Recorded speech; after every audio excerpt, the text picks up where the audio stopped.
Bé, l'origen de la Seu d'Éguera es data aproximadament entre l'any 450 i 465 després de Crist.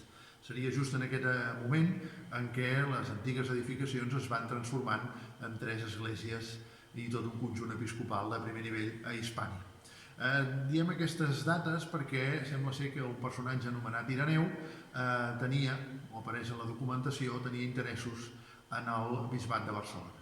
Amb la intervenció del papat, però, a Ireneu se li diu: Ireneu, torna a la teva seu. Aleshores es considera que la seu més propera a Barcelona en aquelles dates no podia ser altra que la Seu d'Éguera.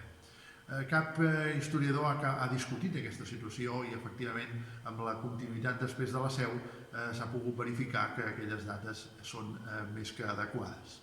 En posterioritat, al segle VI, apareix un altre bisbe molt reconegut, que serà Nebridi, amb el qual també hi haurà una segona transformació més espectacular de les 3 esglésies i de tot el conjunt episcopal.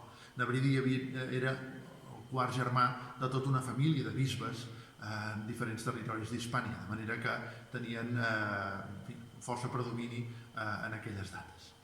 No vull acabar sense parlar també del Concili d'Éguera, l'any 615, en què per primera i última vegada bona part dels bisbes hispans van venir a Éguera a fer el seu concili, a parlar de les seves coses, amb una demostració més que la Seu tenia la seva importància en el territori d'aquell moment.